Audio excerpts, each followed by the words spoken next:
everyone, and welcome to this ASATA Live webinar.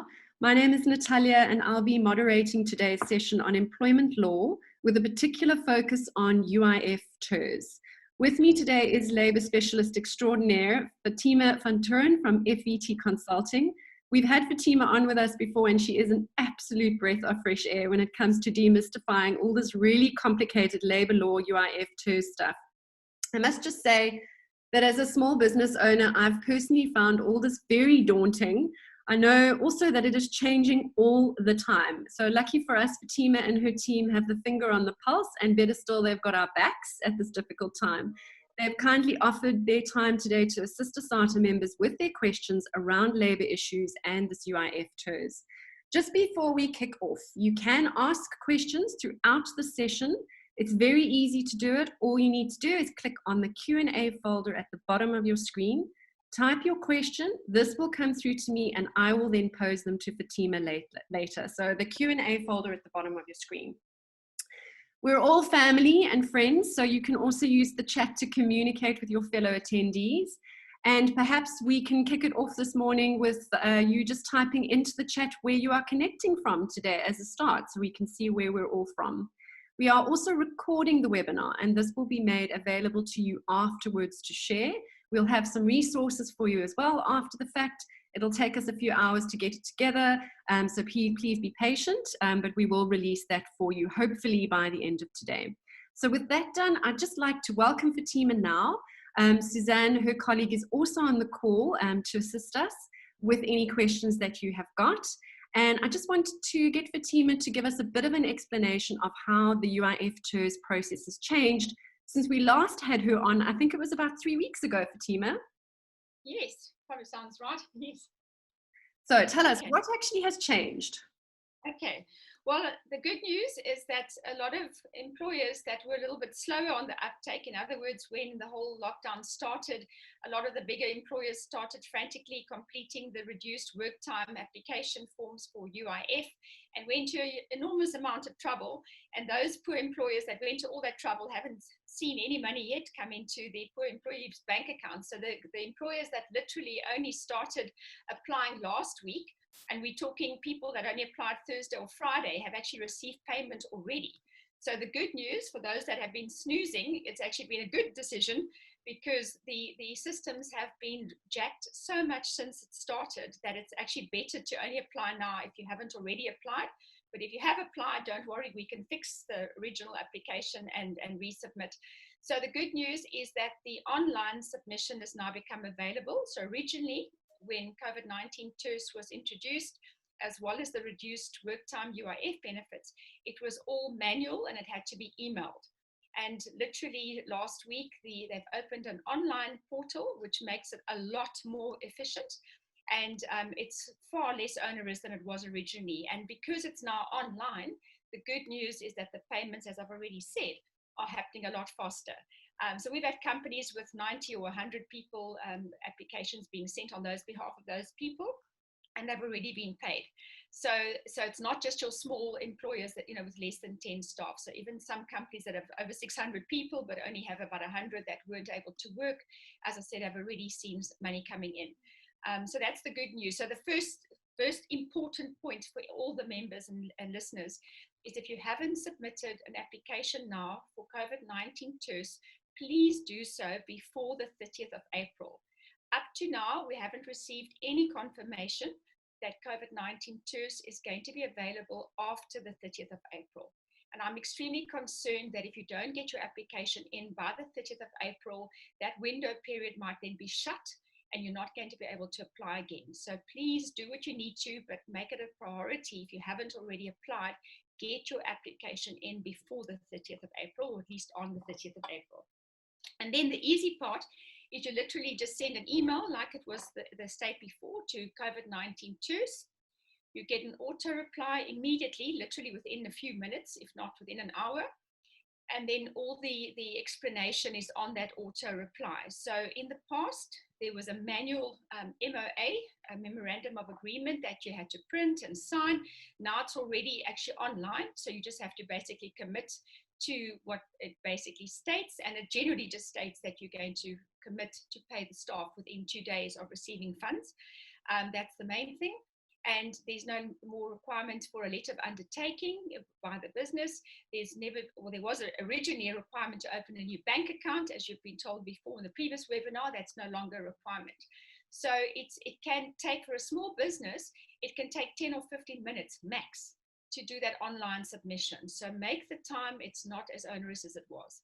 And then the other strange thing is that they've made it clear that if the employer has 10 or less employees, that in the MOA, the money then gets paid into the employees' bank accounts. That's what the MOA 5 actually states.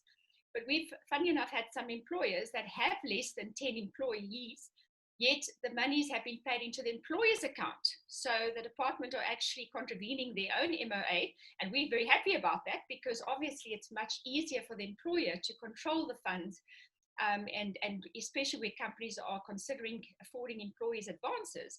It's obviously much better that the money is actually coming in to the employer's account. So there is a place where you can actually select whether the money must be paid into the employer's account or the employee's account. So for obvious reasons, elect that it be paid into the employer's account, because as I said, it's easier to control when you're going to offset perhaps against advances. So that's the main thing.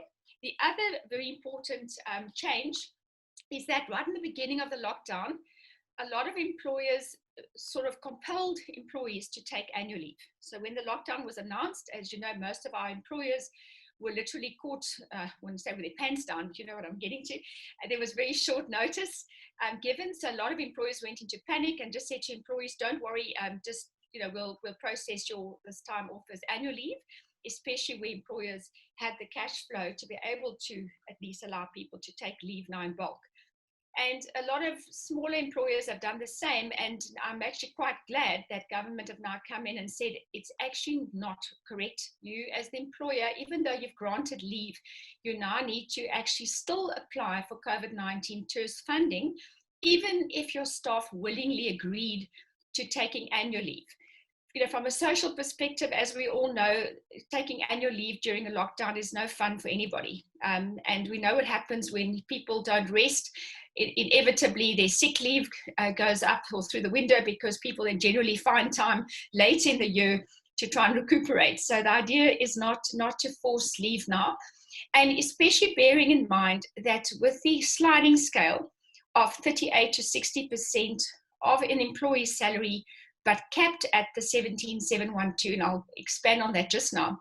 If somebody earns, let's say 9 or 10 a month, and you've actually compelled them to take, let's say 10 or 15 days leave, whatever they had in April, you're actually, depriving them of actually enjoying their leave, for what the law intended, for people to actually rest and enjoy the time with family. And secondly, you're actually not utilizing the COVID-19 pot. So the idea is, if you have already allowed people to take leave, keep that leave sort of call it as a balance. Pay them for April if you haven't already processed your payroll. Pay them the value of that leave. So if, in other words, if an employee applied for 10 or 15 days, pay them that money at the end of this month, plus any top-up or advance that you can afford. And I'll again expand on that later. Apply for COVID-19 TERS for the full period 27th of March up until the 30th of April. So apply for that full period. You'll most likely find that your lower earners will probably get very close to their full salaries. We've already seen companies that have had payouts now that the staff are getting nothing less than 3.5, and the max we've seen so far was 7.7. So basically then the money comes into your company bank account, and then you would see that actually somebody was on 4 or 5 didn't need to then take leave, because COVID-19 has actually funded the company. Then the lovely news is you can then go back to your employee and say, dearie, there is no need anymore for you to have taken 15 days leave. We've received funding, so we are now going to credit your annual leave. So your annual leave is intact. And so, but we as a company, obviously paid you in April. So we're just going to offset the advance that we've paid you. So your leave is not being affected. So I hope that I'm not going too fast, and I'll cover it again later in more detail if need be. But the bottom line is, that's the good news, is that even if people have gone on leave, you can now reverse that, apply for COVID-19 and still pay employees whatever they agree to take as leave this month, but then credit their leave when the funding comes in, so there's no loss to the employer. So that's the other big change. And that's actually been the directive, the amendments to the directive hasn't been gazetted yet, but there is an amendment available. So if we can actually make that available to yourselves. It was dated the 16th of April, and it's called the amended COVID-19 temporary employee relief scheme. And that's called, what is it also there? It's just dated 16th of April 2020, but we can make that available to you. Okay, and then what else has changed? The other thing that's changed is in terms of the online submission. Up until last week, Thursday, if you went online, you were only able to choose a period, meaning the 27th of March up until the 16th of April, or you could choose to submit for the period 17 April till 30th of April. And luckily, I think it was on Saturday, they've now opened up that portal to mean for the full period. So there had been employers that first applied for the 27th of March till the 16th, weren't able to submit a claim for the 17th until the 30th because it just didn't allow them. It's now been opened up, like I said, for the full period, 27 March up until the 30th of April. The other problem that some employers have had is they've actually originally submitted the reduced work time UIF forms via that fax to email address that some of you might have already used. And then they've asked us, now what? We've submitted that reduced work time via email. We did that literally on the first week when the lockdown started. Our employees haven't received any payment. We've now been hearing how the online submission is being far more, less onerous and it's been expedited. The money is being paid a lot faster. Can we cancel our original claim? So we tried to make some inquiries at the Department of Labor. Needless to say, we haven't had any replies or answer to how do you cancel your original request for reduced work time benefits. So what we've encouraged companies to do is to literally just email that same address that you sent your reduced work time application to. That was a fax to email address that was made available on the Easy Guide. You can email them and saying, please, can you remove our reduced work time application from your processing file in that we are now applying online. So companies have done that. They've gone online and submitted online and they have been paid.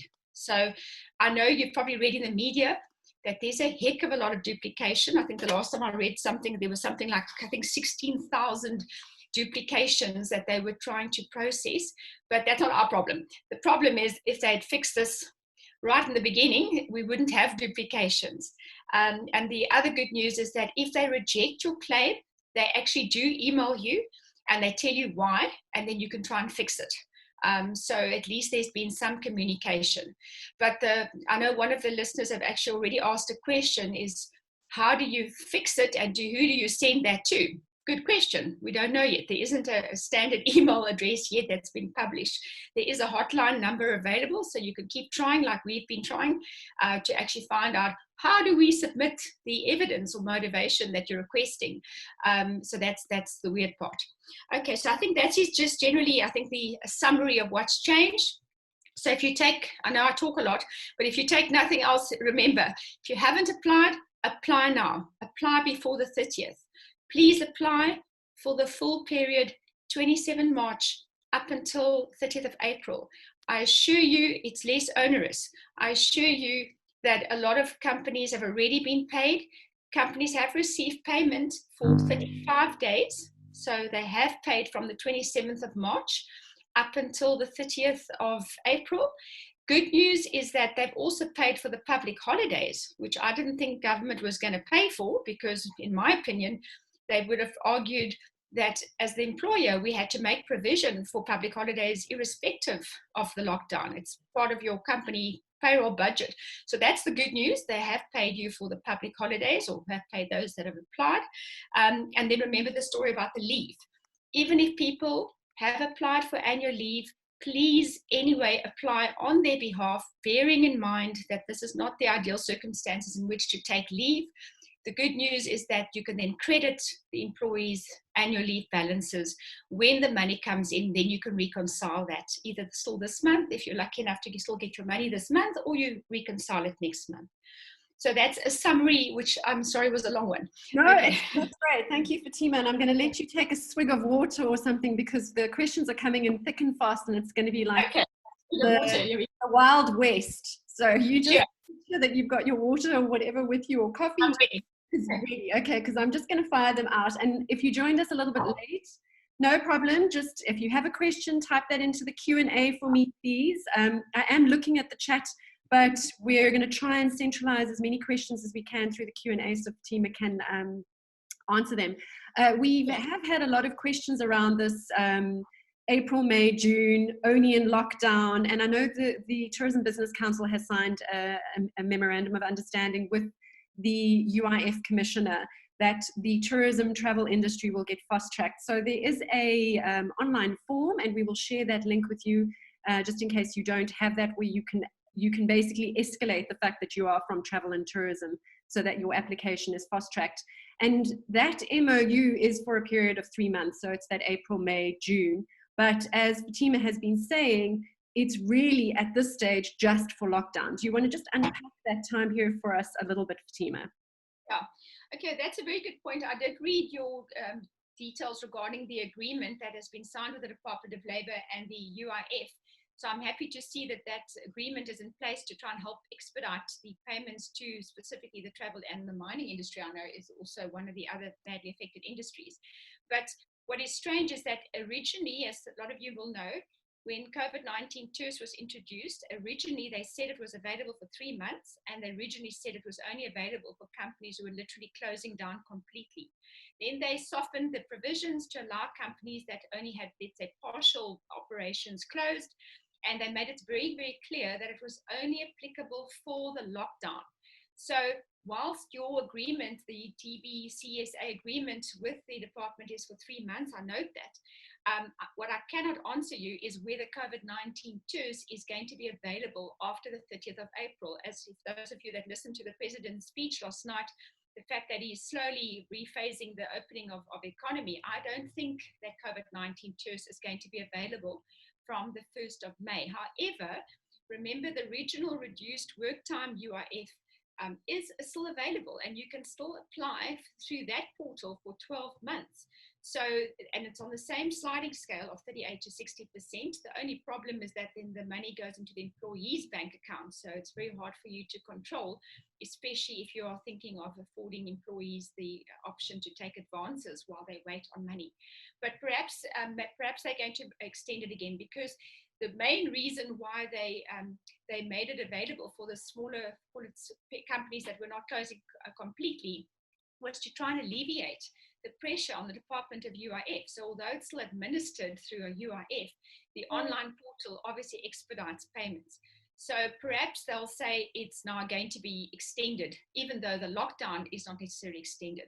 But hopefully we'll know that in the next couple of days. But don't stress, because the availability of funding is still there. It might just be a different way of applying versus the current online, more efficient way of applying. But hopefully government will have learned a lesson that the online submission definitely saves a lot of people's time. And I was horrified the other day to read an article that the Department of UIF are on skeleton staff. I mean, my word, this is the worst time for them to be on skeleton staff. So let's hope that they do continue with the online application.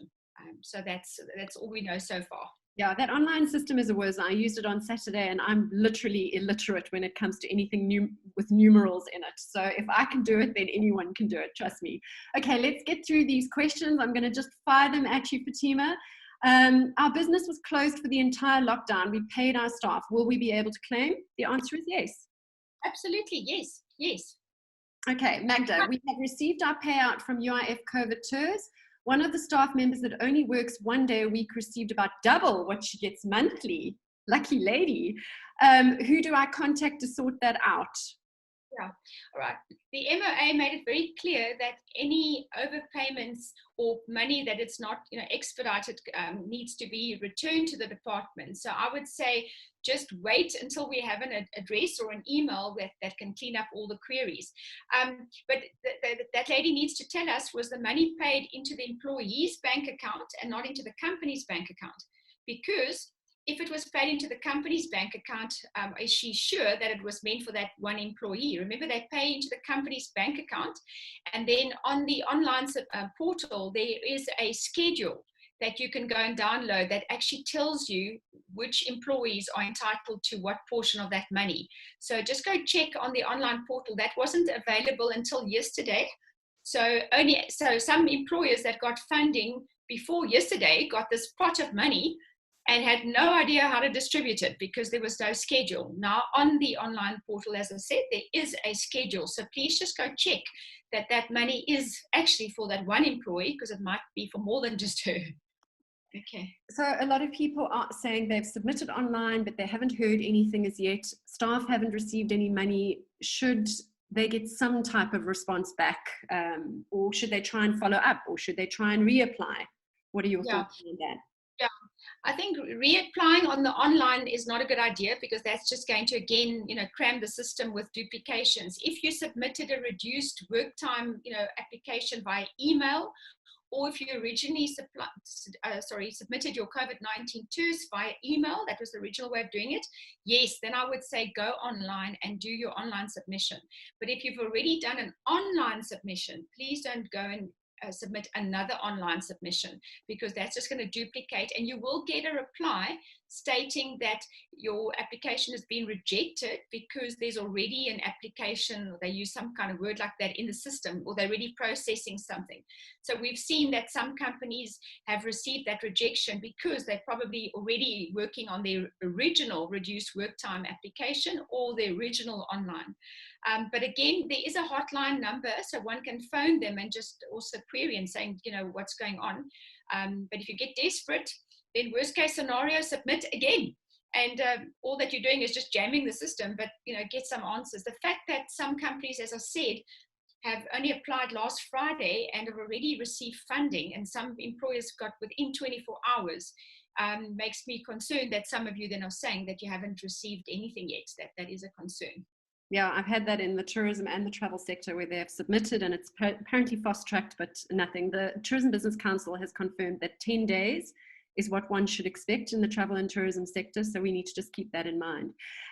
This is a popular question, Fatima, and it's the idea of, as an employer, having had to pay your staff so that they're not disadvantaged. So I have applied for my staff, but in the meantime, am I compelled to pay them over this period, or do I not have to pay them? And will the UIF basically top up what I haven't been able to pay, essentially? Okay, all right. Yeah, that's a very good question, and it's going to be a long answer, so get yourself for this one. Right, so a lot of this depends on what you committed to your staff at the beginning of the lockdown. So we have very different scenarios. So we've got some employers that have said, we didn't commit to anything. What do we do now? It's payroll tomorrow, like we need to pay people. So if you haven't committed to anything, then you obviously have the right to say to staff, we don't have the funds to pay you. All we can do is give you choices. You can basically agree to have some of your annual leave paid, and I'll remember what I told you just now about the annual leave. In other words, the employer says, if I had to dismiss this person, or if they were to resign, or if I had to retrench them, I would have had to pay out that annual leave. So that annual leave is worth 10 days or 15 days. The least you could do, if you've got the cash flow, is to say to your employee, I'll pay you the value of your annual leave as at our normal payroll time, but I'm still applying for COVID-19 on your behalf for the full 35 days, 27 March until 30th of April. If you do a runner, because we won't tell them that part, but if the person does a runner or absconds, the employer at least hasn't lost money, because you've paid money, even though they weren't able to work, which is annual leave, which you would have had to pay out anyway. So all that you're going to do in the April pay slip, literally on the left-hand side, for somebody who wasn't able to work at all for the month of April because of the lockdown, on the left-hand side of their pay slip, you would show zero income. And all you'd show on the left-hand side is something like COVID-19 advance. So if my value, I'm going to be very simplistic, let's say I earn 1,000 Rand a day, and my 10 days of leave is then equivalent to 10,000 Rand. But now that wouldn't be my net, because obviously I would pay tax when, my normal salary.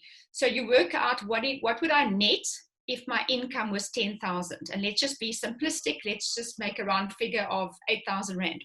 So I would net 8,000 Rand. On the left-hand side of my April payslip would show COVID-19 advance, and it would show 8,000 Rand. Advance doesn't attract UIF or pay as you earn. So on the right-hand side of the payslip, there's no UIF, there's no UIF and no pay as you earn. Obviously, if there's things like medical aid and pension funds, deductions, that would still go through. If you have a pension fund, by the way, a lot of you would know that you can apply for a contribution holiday on behalf of your staff. So you must take that up with your insurers. A lot of our employers are already doing that. They've got a 3-month contribution holiday. And some of the insurance houses are allowing that because of the current times. That means then there's no contribution, only the risk benefits are still paid by the employer if you have such things in your business. Then the money comes into the pot. Now you don't know how much money I'm going to get. You've applied on my behalf from 27th of March until the 30th of April. You've paid me an advance of 8,000 Rand. And by the end of the month or beginning of May, 6,000 Rand comes into your bank account. And so then you address me and say, Fatima, unfortunately, only 6,000 Rand has come in. We've paid you 8 as an advance. What do you want us to do with the other 2,000? There's probably still going to be no work in May, so we'll apply again on your behalf for the full month of May. We'll apply again in June on your behalf, but there's still a shortfall between what we're paying you and what we're getting in. So I'd either say, do I still have leave left? And you'd say, yes, you've still got leave left. And so, can you please then offset 2 more of my leave days against that shortfall? So now I'm square with you as the employer. Some employers are opting to top up. In other words, some employers would say, shame, the poor employee, we're happy to top up. Then on the left-hand side of the May pay slip would show the COVID-19 UIF amount received that is not subject to pay as you earn or UIF. Underneath that would be something like COVID-19 company top up. So if the company is going to top up the shortfall, and then on the right-hand side, deduct the advance that was given in April. So every month you're going to be playing catch up and reconciling any advance that you may have afforded your employee in the previous month. You'll offset it the next month against the COVID-19 funding. So the short answer is, you need to go back and see what did you promise your staff at the beginning of April. Some employers have said, shucks, we've actually told the staff we'd pay them in full, thinking that there'd be some money coming in, and now there's nothing. What do we do now? So if you have to renege on what you've committed to, that's obviously not so great. It obviously doesn't do well for the trust relationship, but if the employer can't and it doesn't have any other funds, then the only advice is tell them quickly and tell them now. Don't wait until payday, because I think it's highly unfair to tell people on the day that they were actually not going to get their salary anymore. People need time to make provision with whoever they have debt with to delay their debit orders, etc. But there's no obligation. So the short answer, there's no obligation to offer advances. There's no obligation to dig deep into your own pockets. But obviously, if you can, then I compel employers, if you can afford them an advance or top up, then please do so. Rather offset it against any annual leave balance that they have. As I said, that's your insurance money. You've got some hold, and if they do a runner, that you've at least not paid out more than what they would have had to be paid out anyway. But bearing in mind, you're not going to get anything more than 3,500 at the lowest salary, and you're not going to get more than 6,730. Just that you know, for companies that have already applied, like I said, they've received money for 35 days. So some of you are going to say, but we've already received 7,700 and something Rand. I'm trying to remember the number I wrote down. Somebody yesterday got 7,700. And I worked it out. You divide it by 35 and you multiply it by 30, you're going to get back to 6,730. So basically, I haven't seen any company yet getting more than 6730 for an employee and anything less than 35. So if you are going to advance someone, let's say 20, you already know there's going to be a shortfall.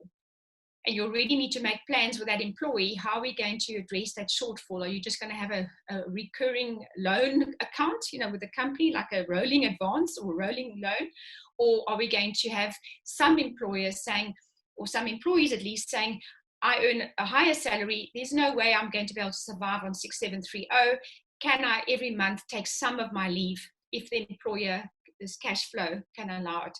So then that would show as additional pay on the pay slip, because you don't show it as leave paid out, because then the person pays bonus tax on leave paid out. You only have leave paid out when someone leaves your business, because they pay more tax. So you treat it like normal salary income. So you might have 3 layers of descriptors on your pay slip, depending on how you're going to help employees. So I hope that kind of answers a long-winded way of the question you had. Okay. Thank you, Fatima. Okay, so I get this a lot. I haven't paid UIF as an employee, or I as the company have never registered for UIF. So Alzan says we have 4 employees in the business, for 2 UIF is paid and the other 2, the owners, work on commission only. How are we able to claim for help for the 2 owners who do not contribute to UIF? So perhaps if you in general could unpack the scenario with people who have never had a UIF, who have never, as employees and employers, registered on UIF. If they have a claim, talk about commission as well, because I know that comes up a lot as well. Can you just unpack that for us a little bit? Yes. Yeah. Well, funny enough, up until recent, we believed that people that were on commission only were entitled to claim. But in a lot of businesses, people that are commission owners or commission earners only are not registered for UIF. And a lot of auditors have actually told employers there is no legal obligation to register people that are commission earners only with UIF. So they haven't been contributing, so you cannot claim on their behalf. So that's the sad part, is that UIF is not, or put it this way, commission earnings do not attract UIF. So you can't be claiming if you're a commission earner, shall I keep saying. Then with regards to if the employer has not registered with the Department of Labour for UIF, you have a problem. If you've registered after the 15th of March, you will not be able to claim. So that's the sad news. So those of you that are sort of smaller businesses that have not registered yourselves as the employer with the Department of Labour for UIF, you can still go and do that, but you're not going to be able to claim if you registered, like I said, after the 15th of March. The good news though, if you as the employer have registered with the Department of Labour, so the employer is registered, but that example that Natalia now mentioned where 2 people are registered but 2 are not, the employer can still, remember with COVID-19 TERS, apply on behalf of all 4 employees, and then the department are going to notice that 2 people were not registered with them for UIF. You've only been contributing on behalf of the other 2. So they will send you a query to ask you, but why have you not been contributing UIF on behalf of the other 2? And they will allow you to supply a motivation as to why they need to consider it. What we have heard is even the commissioner was interviewed a few weeks ago on some radio station, and he actually said that they will not compromise employees in this time. They will actually come after the employer to say, why haven't you as the employer been paying the contribution? So it sounds contradictory, because especially the commission ones, you're going to say, but you're allowing us an opportunity to motivate, and they'll probably reject, as I said, applications for people on commission only. But if you haven't for some reason registered an employee for UIF, but you as the employer are registered, they'll most likely ask you to make back payments. I've seen it in the past before COVID-19, where employers had failed to register employees. They made them pay back for 3 years. They didn't go back more than 3 years, but as you know, it's small change. It's only 1%, as you know, up to that maximum now of 17,712. So it's not big money.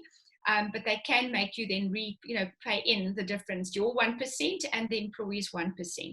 So the bottom line is, if the employer is registered before the 15th of March, you apply on behalf of all your employees for COVID-19, including employees that are not registered yet with the department, because COVID-19 TERS is unlinked to employee credits. They're not going to look at how long the employee has been contributing to the fund. They'll just go and look on their register and database and notice that Natalia Rosa is not an employee or she's never contributed. Then they will question.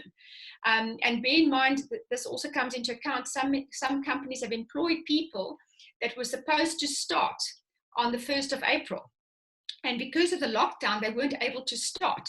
The poor person is now left in limbo because they've resigned from their previous employer and they've finished up, let's say, just before the lockdown, and they're supposed to start with the new employer on the 1st of April. So then I've told those companies, submit a claim on behalf of your new employee that can't officially start working because of the lockdown.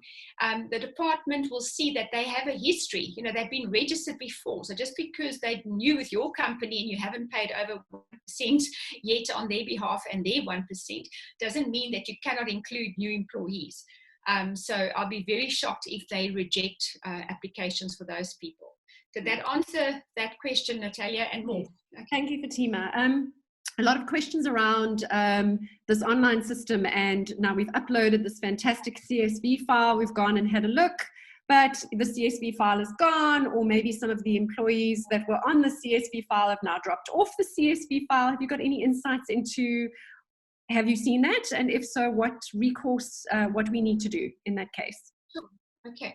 No, I haven't seen the CSV file being dropped off.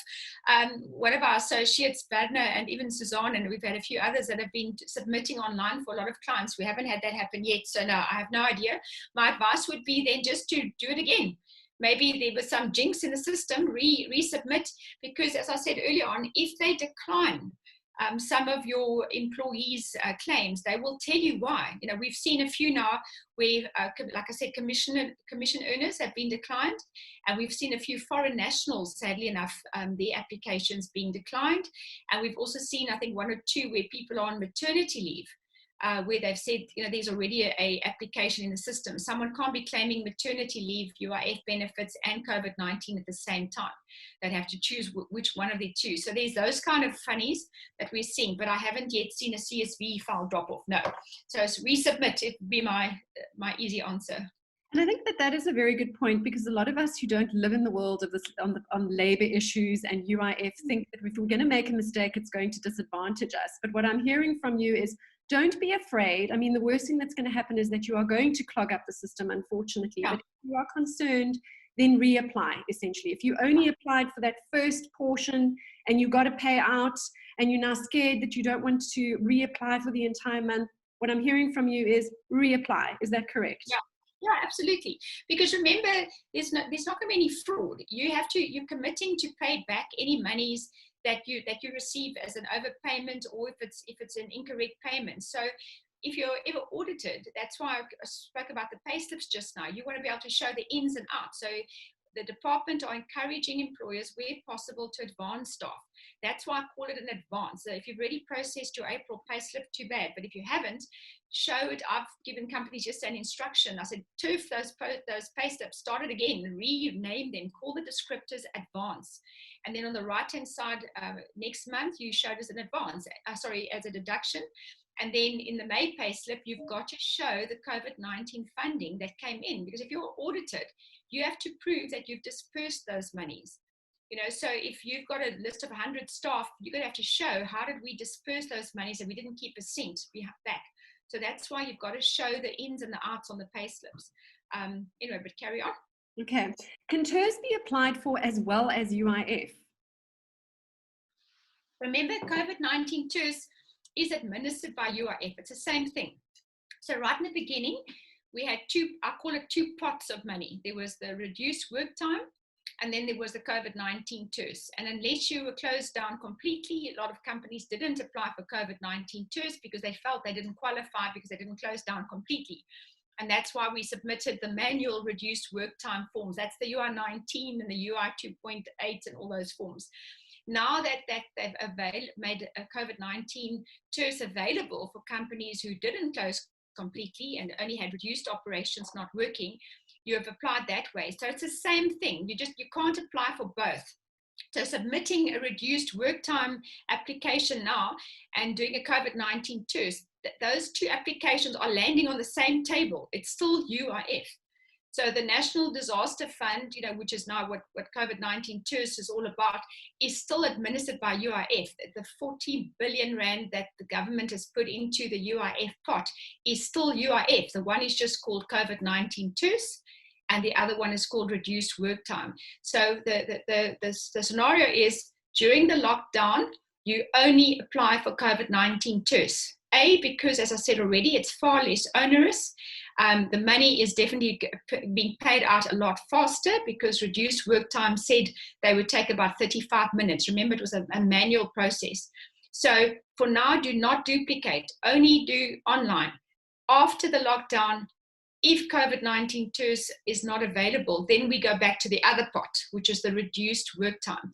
Those of you that go online will notice anyhow that you can only do an online submission from 27 March up until 30th of April. So they haven't opened up a new window from 1st of May. So we don't know yet if it's going to be, like I said earlier on, if that portal is going to be available for applications after 1st of May. We'll probably know in the next week. Okay, so I mean, that we did receive previously quite a complicated question, because I don't understand it, obviously, around that, the after the lockdown, can you please advise what rules and regulations for UIF claims after, it said 30th of June here, but we have to see it as the lockdown, and then after the lockdown we have the normal UIF pot. You would say then only in a week's time will we get actual clarity around what the process is, what we need to do? Yeah, because what I would assume is going to happen, because the phasing, of the opening of the economy is going to be a phased approach. I cannot imagine that they are not going to keep the COVID-19 TERS application online system going, because they can already see it's going a lot faster. It takes the workload off the poor department officials. So I'd be absolutely shocked if they didn't open the portal again for a new period, because there's still going to be so many industries, like your industry, that is going to still be so adversely impacted on long after the government has uplifted the current lockdown. So I assume that you will be able to still apply, but I don't obviously work for government, so I can't say. But either way, don't stress. You will either apply via the COVID-19 TERS, if that online, portal is open again, or you will still apply for reduced work time under the reduced work time UIF benefits. So it's still there. It just might be a different direction of application.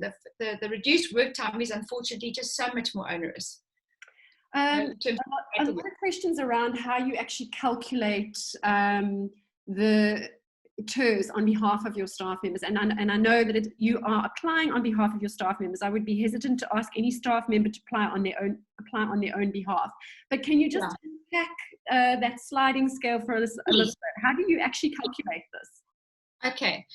So yes, please do not expect your employees to apply on their own. That is cruel.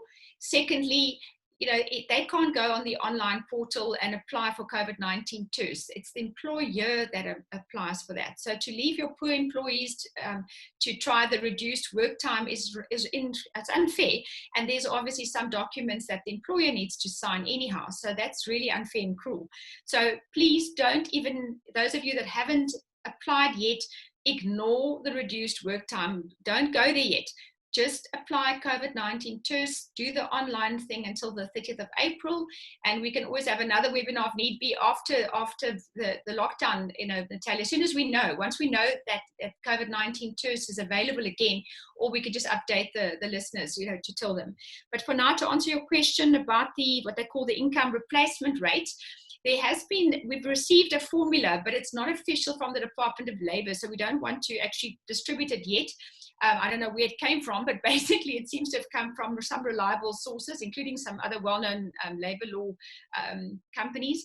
So at the moment, what we do know is, and this is official, is that the income replacement rate is worked on 38 to 60% of an employee's salary, but to the cap of 17,712.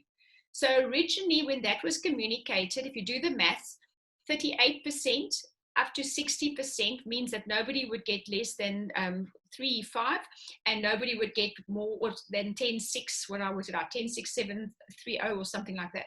But now they've made it clear that that's not correct. It is maximum 6.730 and minimum 3.5. And we're seeing it now in that some employers are being paid.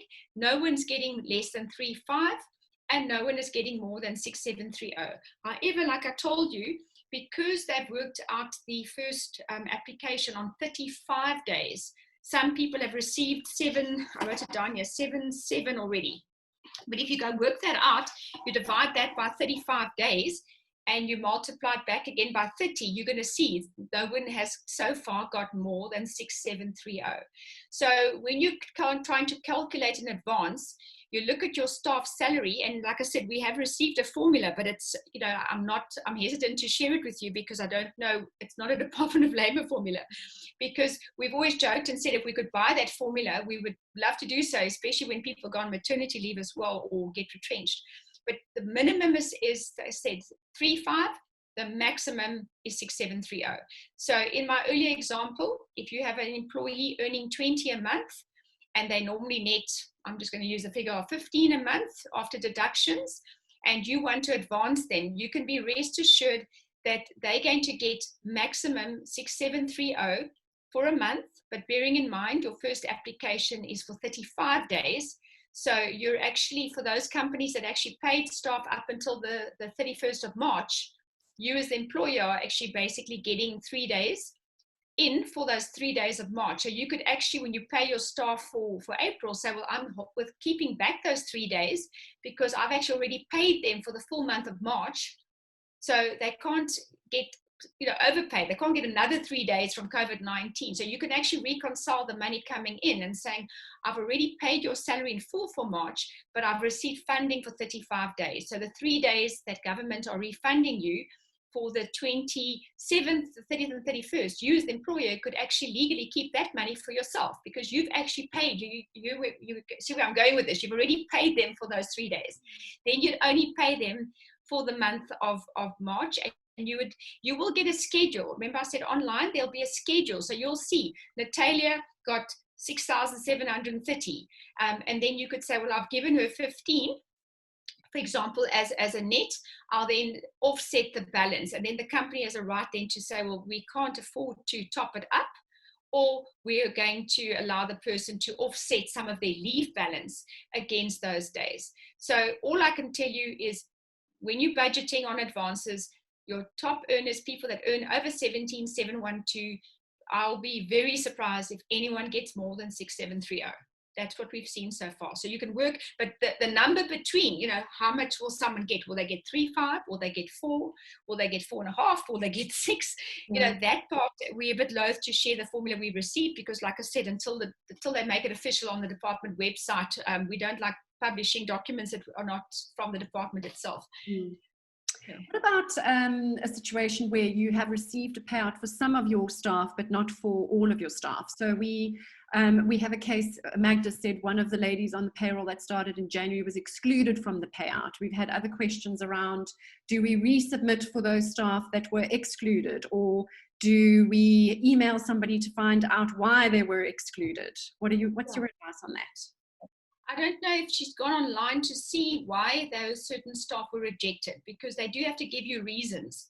And then the idea would be not to resubmit until you've actually asked for reasons, because they might have given you a plausible reason, such as, we're not going to pay for foreign nationals. We've seen that now coming through, and I'd be very shocked if that's the stance the department are taking, because as you know, they are paying UIF. So I would say first try and get onto the hotline and query it if you can't see the reasons on your online submission schedule. But if worst case scenario, then yes, then if you don't get a plausible answer, then resubmit only for those people. Not of course the whole company again. Yeah, and again, people asking around, I've been waiting for 10 days, I haven't received any notification, who can I follow up with? There is the call center number, and there is an email address which I can share with everybody after the fact. But is there any other way of following up to find out how it's progressing, etc., etc.? No, it's only that call center number. And like you say, if you can, you're welcome to email, and good luck if you get a reply in that regard. But again, I don't know if that person that's asked you that question, originally submitted via the reduced work time, because remember that is taking long, and they did tell us right in the beginning that the processing time was roughly going to be 35 days. So if you submitted the reduced work time, the old way of doing it, the UI 19 forms and the UI 2.8 and all those forms, if you did it that route, you've got the right to send an email to that same address to which you sent your original application, asking them to cancel that, and then rather doing an online submission. So some employers have done that, and they've been paid already through the online. So we assume that they've then hadn't yet started processing the original reduced work time, or because the department is throwing out all the duplications, then the new online will supersede your original one. So that person that's asked the question, I don't know if they applied online. If they did online, and it's been 10 days. Remember now, the system changed last week. Only last week, Friday, were you able to apply for the full period of 27 March up until 30th of April. Up until the day before last Friday, you were only able to apply for portions, the 27th of March until the 16th, and then the 17th until the 30th. So they've obviously fixed it. So I don't know enough about that person's question. I would say if I'm making sense to you and you haven't applied for that full period, then rather submit a new application. Mm-hmm. We've got so many questions that have come in, and I encourage you to keep asking those questions, because even if we can't deal with them in the webinar today, we will undertake to take the information that Fatima has kindly shared today and to update an FAQ for you so that you've got it. I can see a lot of the questions that have come through have been answered in general by Fatima already. And if you do want to ask a question, Q&A folder at the bottom of your screen. I do know that some of the questions are coming in on chat, and I will try and get to them as and when I can. Anthea says, I'm running my payroll today and only submitted my TERS submission yesterday. Can I recon it all next month? Yes, you can. But again, if you are able to, if you are just basically going to pay everybody in advance, then I would say call the payslip on the left-hand side, the income that you are showing, show that as rather as something like an advance. Don't show it as gross income, because in the end of the day, when you're doing your COVID-19 TERS application, remember on your spreadsheet that you're applying, if you're doing it on the spreadsheet or either the online, you have to declare the income in which the person is short. So if you get an audit and you've paid somebody 100% of their salary in April, and yet you're applying for 100% of their salary COVID-19 TERS, they could question you and say, but you don't look like you actually short paid your staff. You paid them a full salary. So if possible, pay them their net, but rerun your pay slips. So that's what a lot of companies are doing, saying, oh, we need time, we need a consultant to help us put in new descriptors. So first prize, pay your staff, whatever you're committing to pay them their net, they can wait on their pay slips. But first prize is fix the left-hand side of the pay slip to only show advance, COVID-19 advance. Because on your online application, especially for those of you that were not, your staff weren't able to work, you're going to probably be declaring zero income on your Excel CSV file. You're going to show that the person earned zero income. So you can't on the left-hand side of the payslip for April show full income. Are you with me? It's going to look like fraud. Mm. So if you can, show it as an advance. If it's too late and you aren't able, then yes, the answer is yes. Worst case scenario, if you get audited, you're going to have to explain that you weren't able to change the descriptors on your payslip. And then for next month, you're going to show it as an in and an out. So on the left-hand side of your May payslip, you're going to show the COVID UIF benefit. And remember, that portion is not linked to tax or UIF. So if the person was paid a net of 20 and you only got in 8,000 Rand from, or you wouldn't have got 8,000, you would have got maximum 7,700 or something for the 35 days of the COVID-19. But because you've already paid the person for the full month of March, you might be deducting the 3 days off that COVID-19 UIF benefit because you've already paid your March salary in full. Then you on the left-hand side will show the UIF benefit from COVID-19, and then on the right-hand side, you would show the advance that you've deducted. And if you're going to offset some of the advance, or you're going to offset some of it with leave, then obviously you're going to have more descriptors on your left-hand side of your payslip, either something like company top-up or additional pay if the person has decided to rather offset some of their leave to try and balance out the advance that you gave them in April against the money that came in from COVID-19. This is not on TERS specifically, but around UIF. So does reduced work time UIF claim after lockdown cover the temporary layoff as well as short time? Yes, yes. So as we've said earlier on, if COVID-19 TERS, if the online system is not available after 1st of May, you will definitely be able to claim from the reduced work time for things like reduced income even. So even if somebody is working, but the company has had to give everybody a reduction in salary. They might all be working, but they've all taken a 25% knock. The income replacement formula will also apply in those cases. Yes, when people are on reduced work time, in other words, short time, and yes, when they are on a temporary layoff. So for all those reasons, for the next 12 months, you will be able to claim from reduced work time UIF benefits. So quite a lot of questions we've already answered. We are recording this webinar and we will produce an FAQ. So if we haven't come to your question, I apologize, but you will get an answer to it. Yeah, it all very similar. Problems with not being able to communicate with the UIF TERS guys as to why they haven't been paid out, etc., etc. Yeah, declined. Can one be forced to take unpaid leave? That is a good question. I don't think you can be forced to take unpaid leave, can you? Yes, you can, because remember, the law doesn't say that an employer has to now go into liquidation in order to pay its employees. So you can say to an employee at the beginning of the lockdown period, or even let's use a classic example now. A lot of you knew at the beginning of the lockdown period, the original period, and a lot of employers made provision that staff could work remotely, after the 17th, even if the lockdown wasn't extended. And I think the extension of the lockdown caught some employers off guard because they hadn't made provision for the second part of the lockdown. So in other words, the first part, they might have said you can take some leave, didn't know at the time that you could still apply for COVID-19 TERS. But now that the lockdown was extended, a lot of employers have now said, well, we can't necessarily keep people busy during the second part of the lockdown. Now what? We don't have enough funds. They've only had 10 or 15 days leave, which we were prepared to pay, but we don't have enough funds. So yes, you can say to an employee, if you can't work from home remotely, or we don't have work for you, or you're on a temporary layoff, it's all the same thing as unpaid. But it would be cruel not to apply for COVID-19 TERS for those days in which the person's not receiving an income. So to answer your question again, you're not compelled to pay them for the days which you can't afford to pay them for April. You can't be forced to give an advance.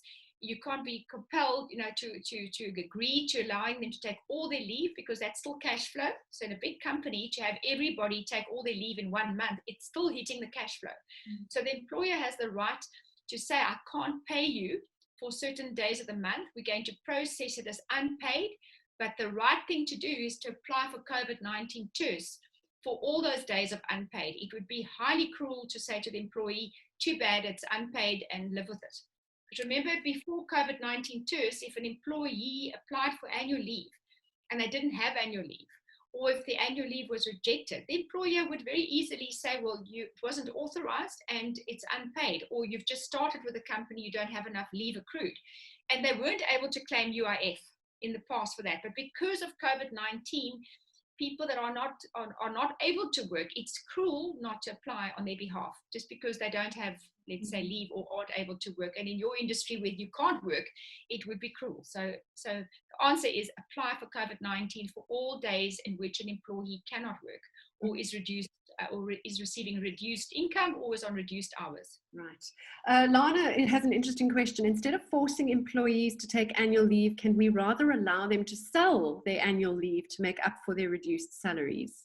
Now, as we know, it's illegal to encash annual leave. Illegal meaning you can't sell it, but you can take it. So basically, an employee, let's just use in a normal life, if it wasn't for COVID-19, if somebody wanted to encash some of their statutory leave, it's illegal. So if I'm an employer and I don't want you to take leave, I can't say, Natalia, I don't want you to take annual leave, so I'm paying out your annual leave to you because you need it for school fees or something. That's illegal.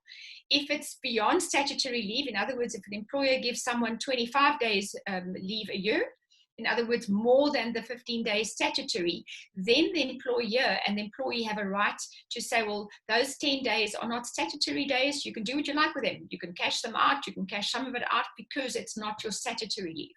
But now let's go back to the question in COVID-19 times.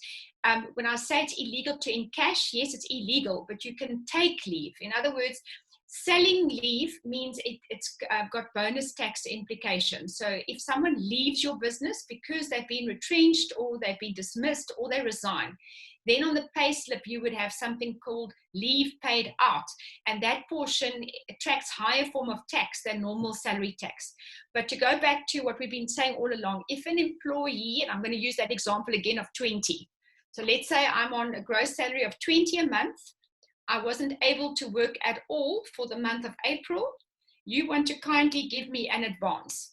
Then you could say, all right, Fatima, I'm going to look and see how many days leave you've got. You've got 15 days leave, so I'm prepared to advance you the value of your leave in the month of April.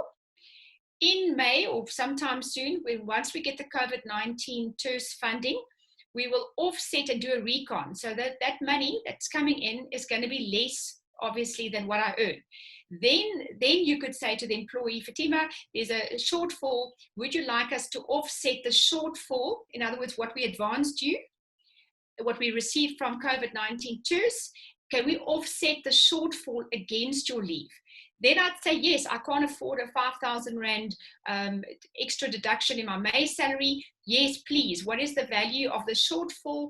Please then reduce my leave balance by 5 days, for example. So that you can do. So I'm answering your question saying you can't sell your leave, but you can certainly take your leave, or you can offset the shortfall in the advance that you're paying your staff versus what you're getting in from COVID-19 and reduce the person's leave balance. Especially your high earners, they're going to need to probably want to have their leave reduced because of the massive shortfalls they're going to have. So a lot of questions around UIF. So not TERS specifically, let's just say TERS comes to an end at the end of lockdown, end of the month, there's no more TERS and we're going into UIF now. So questions around whether the entire company can apply for UIF as a relief measure, or do you need to be retrenched only before you can apply to UIF? Can you just unpack that a bit for us? Yes, okay. So remember now, during COVID-19 lockdown, companies that can apply through TERS, so just to repeat that, are companies that obviously cannot pay their staff. So we've got companies that are able to work, but they cannot pay their staff because their clients haven't been able to pay them. So there are companies that are distressed, not because they can't work, they can work, but there's no money coming in from their clients. So they can apply. There are companies that have obviously put people on reduced work time, companies that have put people on temporary layoff, or companies that have reduced people's income, with salary reductions as a measure to try and keep the company funds in the pot for as long as possible to be able to pay people something for the next couple of months. So all those reasons allow you to apply for COVID-19 too. So let me just repeat the one about the salary reductions. So if some of you might say, but some of us are actually working during April, we're working remotely, especially the business owners and management are still working. May we apply? And you can say absolutely, because even though you're working remotely and you're doing some work, you probably cannot work 100%. You can't bring in income that you're used to bringing in.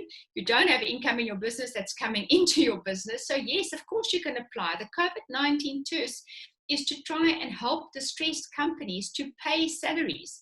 So even though you're working, it's not fraud to apply for COVID-19 because you need money to pay your salaries. So just because you're working doesn't mean that you're not allowed to apply. So that's the first misnomer. After the lockdown, those of you, we know that your industry is so badly affected. We know that there's still going to be a lot of people on layoffs for months. after the lockdown's uplifted. For those people that can work, we know a lot of people are going to be on reduced work time. They're going to have their work days shortened. A lot of companies have already imposed salary reductions as a measure to avert retrenchments, to try and keep that pot of money spread out over as many months as possible. So yes, yes, yes, to all of those reasons. You can, after the lockdown, we're hoping, as we've said now, hoping that the COVID-19 TERS online system is still going to be available. If not, for all those reasons, you will still be able to claim from the reduced work time UIF pot, and that is available for 12 months. The negative about the reduced work time, as we said, it's a bit more onerous of the paperwork. Secondly, that is linked to an employee's credits. So COVID-19 TERS is not linked to someone's credit. So if I only joined your company 2 months ago, doesn't matter. I'm still going to be eligible to be able to claim, via your company for the COVID-19 TERS. However, when you put me on reduced work time or temporary layoff after the lockdown, and if COVID-19 TERS is no longer available, then it's linked to my personal credits. So the formula at the moment says that if the person has got 365 credits, they should be able to claim for a year. So that means the previous claim history and the amount of years they've contributed to the fund will then come into play. So you might have 10 staff on reduced work time or 40 staff on temporary layoffs. They're not all going to be able to claim for a full 12-month period. It's all going to be linked to their claims history with UIF and the number of years they've claimed. So my understanding so far is if they've had 4 years of contribution to UIF, they will have 365 credits. And if they haven't been retrenched or haven't claimed, maternity benefits and all these other things in the past, they should have a pot full of 365 credits, which means they should be able to claim for a year. And please let that not change, because that's what we've been told. So it would be very sad if somebody has been on maternity leave and is now going to be compromised because of that, so we wait and see, but that was what the latest was on the reduced work time UIF benefits. Okay. We actually did have a question around maternity leave a little bit earlier, and perhaps this is a good opportunity for us to ask that. Can you apply on behalf of that person who's on maternity leave for TERS, or is that not applicable? Yeah, look, an employee cannot derive more than 100% of their salary. So somebody can't be claiming UIF benefits and be deriving a COVID-19 TERS benefit, because let's say the person is lucky enough to get 60% of their salary via UIF or maternity, and now they're actually eligible for 60% of their salary through COVID-19 TERS. They're going to get 120% of their salary, which is obviously illegal. So what we have seen so far, Natalia, is that some companies that have had a few rejections have been around the ladies on maternity leave. The message that they get from the system is that there's already an application being processed for that particular employee. So, and we can only but assume it's because they're on maternity. So they can't be on both, because it's the same amount of benefit. Remember, it's still both between 38 and 60% of salary. So they're going to get the same amount whether they're on maternity leave or whether they're on the COVID-19 TERS. So my advice would be, let the maternity benefit run itself out. Or on the other hand, because COVID-19 TERS is not linked to credits and you want to preserve your pot of credits, then cancel the maternity benefits and then put that person into the COVID-19 TERS pot, especially bearing in mind what I told you just now, that the reduced work time pot is linked to your personal credits. So the more credits you use for maternity leave, you're lessening that pot, especially in your industry where the temporary layoffs and reduced work time is going to extend for months. So my advice would be, if I was on maternity leave, I'd want to cancel that application and get into the COVID-19 TERS spot rather. Mm-hmm. Anne-Marie's asked a useful question. How do you actually check the UIF credits per staff? And then a follow-up to that, would the UIF credits be carried over from a previous employer should one have changed employment within the last 12 months? Yes. Firstly, you as the employer or the employee cannot check your credits. So that sits with the department. Apparently they have literally a automatic generated system. We've got some contact at the Department of Labor who says she can't even tell us. They literally plug in the numbers and the system generates the benefit. So it is linked to your own credit. So to answer that person's question, if you've worked for another employer for, let's say, 4 years, and you resigned just before the lockdown was initiated and you've now joined one of your companies, that person's history is still with them. It's linked to their own personal ID. So you will never lose your credit. So you can have people that move every year to a different company. Their UIF credits is personal to them. So your history does follow you, yes. But what we've been told is if you've been contributing for the last 4 years, you'll have 365 credits and you will be able to claim for 12 months. But your claims history will be taken into account. So unfortunately, my concern is those people that have been retrenched in the last 4 years, have perhaps been dismissed, have been on maternity leave. My concern is we can't assure them that they will be able to claim for 12 months because those credits have been unfortunately used up, not all of it, but some of it because of maternity or previous claims. What about March? So TERS is great. It's come into effect at the end of March up until the end of April for now. What about claiming for short time worked in March? So the March salary was paid on the 25th of March. It doesn't fall into that 27th of March to 30th of April period. What do you do then? Okay, that's a brilliant question. I haven't seen that happen yet, but there's no reason why the company can't then claim for reduced work time through the original UIF claim pot. So in other words, go and do that. Go claim for that period. They haven't said what the time limit is on claims. I know that if there's a death, that UIF have a 6-month, call it a period. If you don't claim for a death benefit within 6 months, they will reject it. But I haven't seen anywhere that they've said you can't claim a month or two later. So that employer, yes, go and claim for reduced work time for March. Just to reiterate around this 12 months for UIF, it doesn't matter if you've been working for 5 years or if you're working for 40 years, it's 12 months credit, correct? Yeah, so that's the formula. So let me give you more confusion. Originally, when I saw the formula, I worked it out. They said they credit, and it is on one of the Easy Aid guides. They said they give you 1 day of UIF for every 4 days worked. And then they spoke about the 365 credits. So I did the maths and said, all right, so if they're giving you 1 day for every 4 days that you've contributed, if you divide 365 by 4 and you divide by an average month of 21.67 days, I got to 4.2 months. So I kept telling everybody, you're probably going to be able to claim from reduced work time for 4.2 months for temporary layoffs and reduced work time. But then there's been some credible sources saying, no, the department have made it very clear it's available for 12 months. So why did they mention the 1 to 4? I don't know.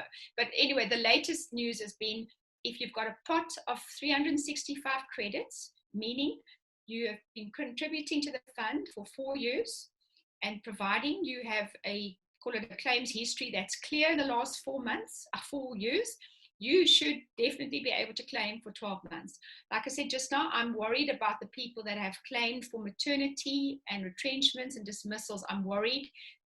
As the employer, don't assure them that they can claim for 12 months because we don't know. And you will never be able to get their credits. We will not ever be able to get that. So all we are at the mercy of this machine that generates, the benefits. So they plug in the person's salary, they plug in obviously the reduced income, and it spits out a number. So we can't give you any assurance how long, but for now, if you've been contributing and you haven't claimed, you can safely say, even if my employer puts me on reduced work time or temporary layoff for up until November, December this year, and I haven't been claiming, I should be okay. I should be able to claim until the next for 12 months.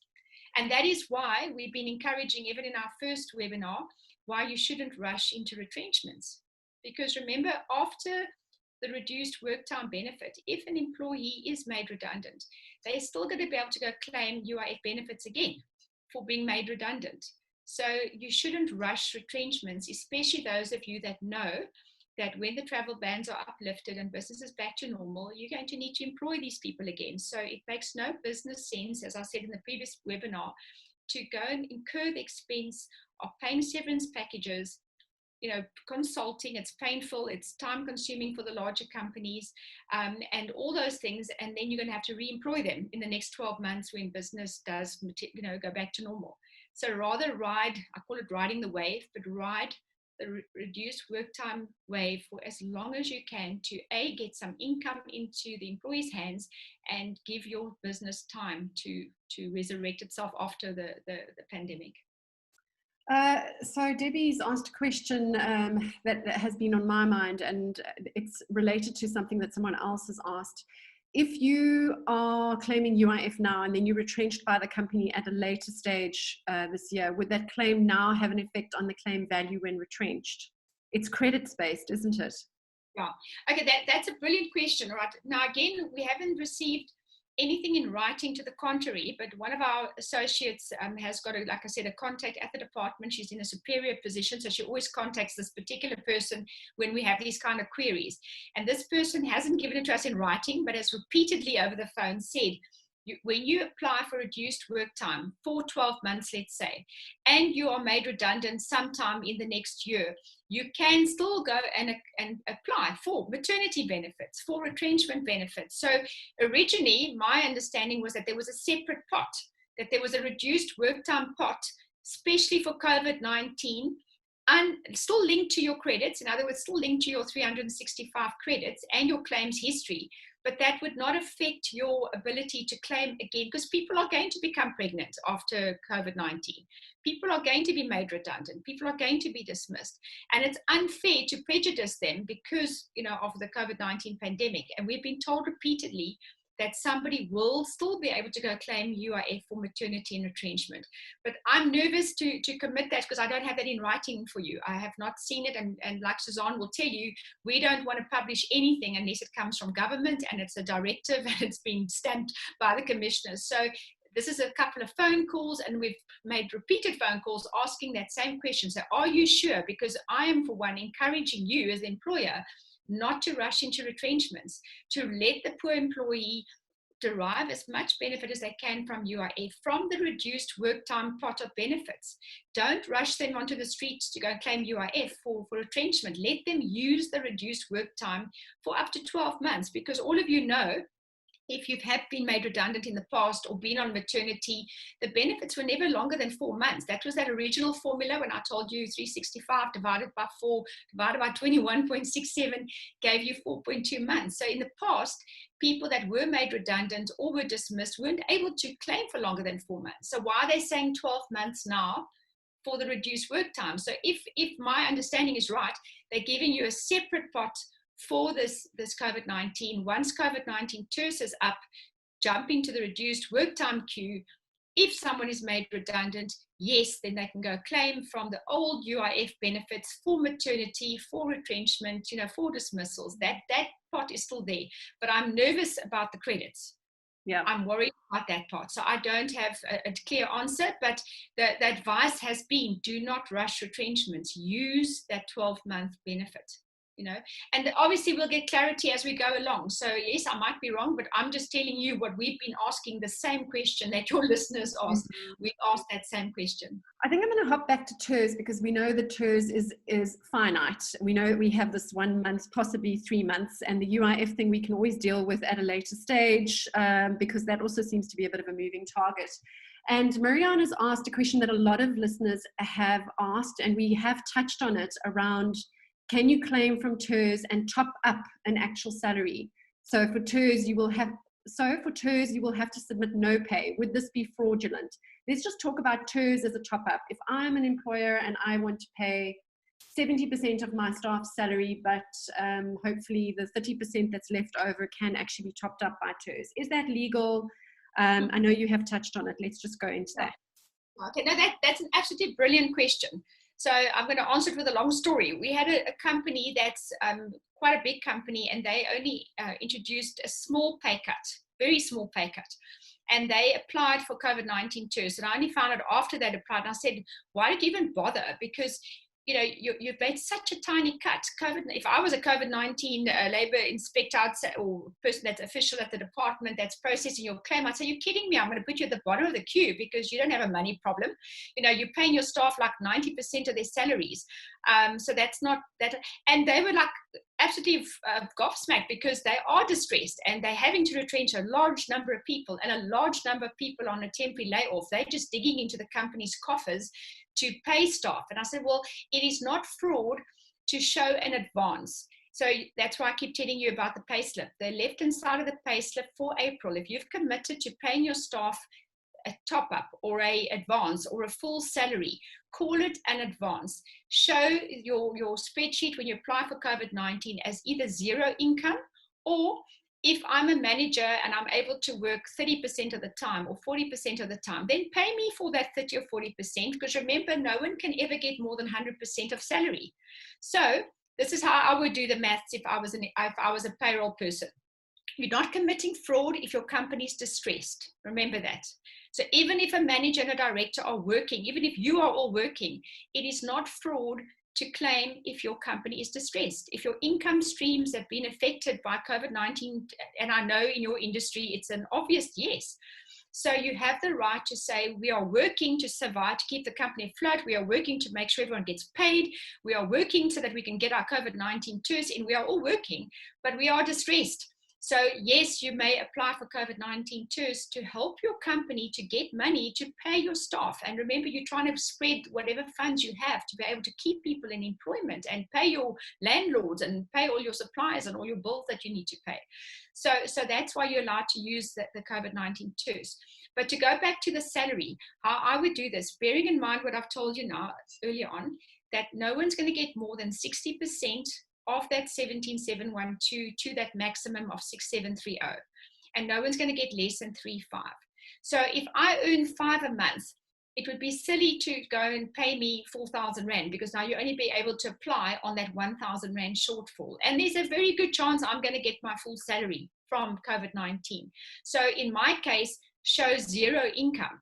But if I'm a director of a company or a manager and I earn a bigger salary, I earn 50 a month, I'm not going to get more than 6,730, you know that. So there's no harm in declaring on your spreadsheet and on your payslip that you're paying me, let's say, 60% of my income, because I'm not going to get more than 40. We all know that sliding scale works as follows. The higher you earn, the lower amount you're going to get from COVID-19 TERS or UIF for that matter. The lower you earn, the more you're going to get. But where that little sort of stick in the ground stops, I can't tell you. So all I'm saying is, if you're a lower earner, if you earn under 17,712, do not show more than, let's say, 40% of someone's salary, because you can claim for at least 60%. So if you want to make a top up, if you want to pay a contribution, show something like advance, or company contribution. Sorry, the advance would be the difference. If you're paying people who actually work during April, show then something like maximum 40% for people earning under 17,712. And if it's people earning over that, I would show maximum income of 60%, bearing in mind that they might only get 40. So on your spreadsheet, your CSV file, you would basically use that as a gauge to say the higher the people earn, it's okay to show 60% of income, because we're not going to get more than 38% for them. And the people that are on the lower end, it's okay to show 40% of income, because you're not going to get more than 62%. Remember that sliding scale of 38 to 60%. So some companies say, oh, that's too complicated. We're just going to show a 50% across the board. We're paying everyone 50% of their salaries.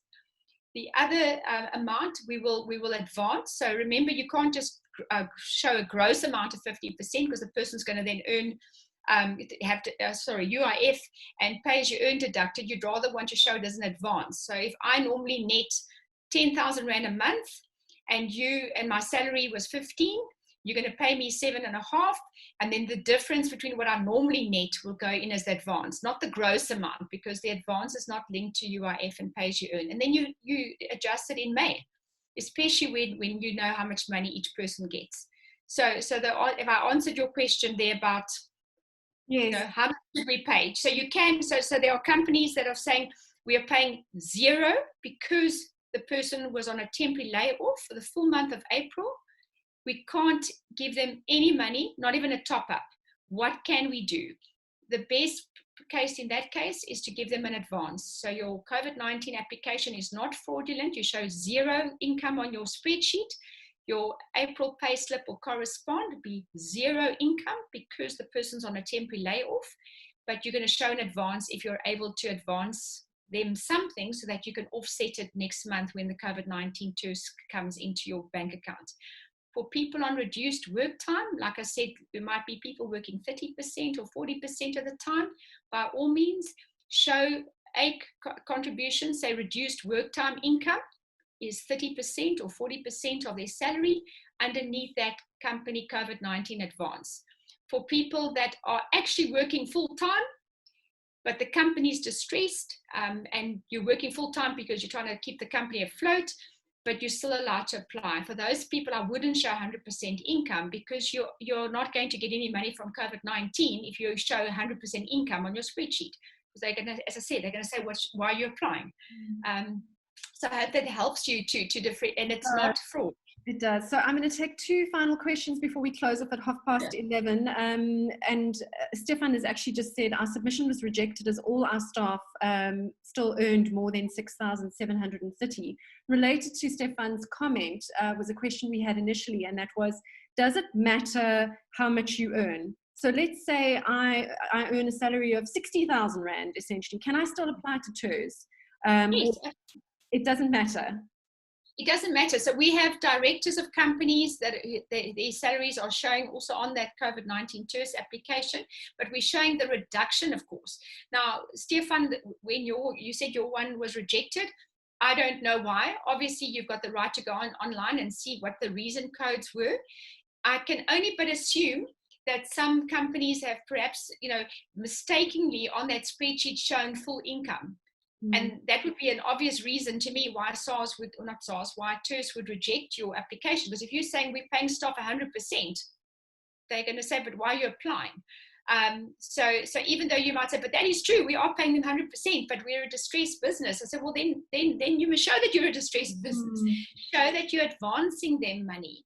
But then you're not committing fraud by applying for their full salary. Because if you're saying we are so distressed, we're just paying their salaries as a good faith gesture, but then it's actually in advance that you're paying them. Right. So I understand it's a major problem to go and redesign payslips, but we have got a payslip, call it structure, that we've put together for companies with different scenarios. The scenarios I've described today.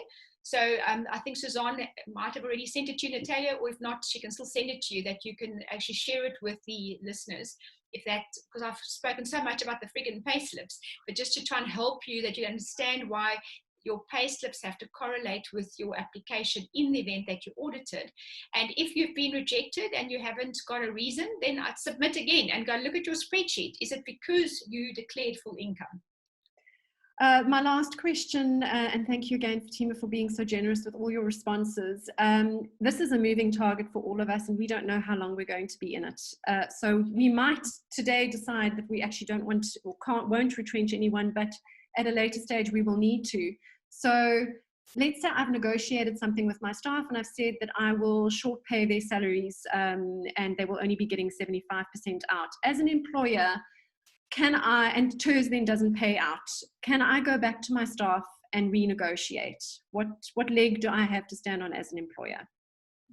Okay, renegotiate in terms of what you're going to pay them from May onwards. Yes. Yeah, that's a good question. We've encouraged companies where they are implementing or proposing reductions in pay. Firstly, I need to tell a story there. Don't just go and introduce a salary reduction. Remember, you should position it as a way to avoid retrenchment. So we can't in South Africa just unilaterally impose amendments to contracts of employment. To date, we haven't had staff reject the employer's proposal, but that's the way you do it. So position it as, in order for us to try and preserve jobs, to try and keep the company afloat, we are proposing a salary reduction of, let's say, 25% effective from 1st of April or May. And then also, it's a good faith gesture. It's good to tell those employees that as soon as the company is in a financial position to reinstate those original salaries, that you will do so. Some companies are even prepared to commit that they will back pay the shortfall in the event that they are one day financially able to do so. And of course, the biggest thing is to tell the staff we are going to be applying for COVID-19 TERS for that shortfall on your behalf. And if we get whatever we get in, you've taken a 25% knock. Whatever we get in, we're going to pay back to you. It's not coming to the company. We're paying it back to you. So that's all good. And yes, you have the right to say, whilst we said we're going to review in 3 months' time.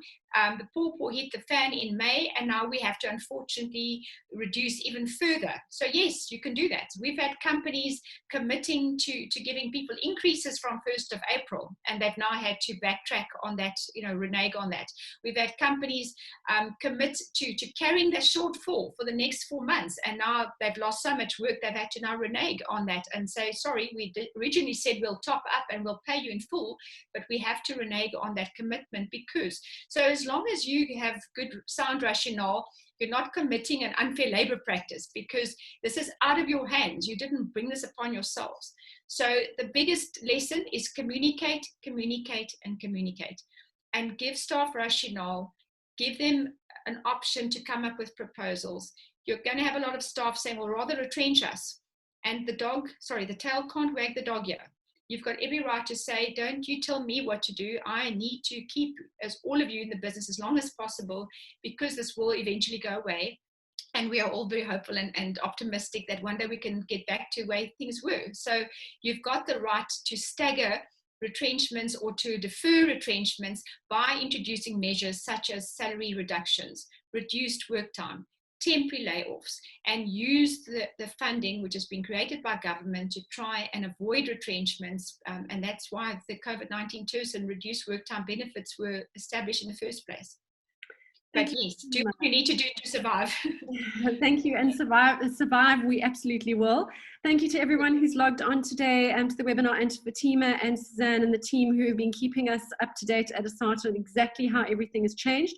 We have recorded this. We will release it. We will try and get all those questions responded to that we were unable to get to. And before I say goodbye today, thank you, Bev, for letting us know that Qatar had just flown over. What an amazing sound. Yes, I missed that too. Thank you, everyone. Stay safe and stay strong. We'll get through this together. Goodbye. Have a great weekend. Cheers. Everybody, thanks for the invite.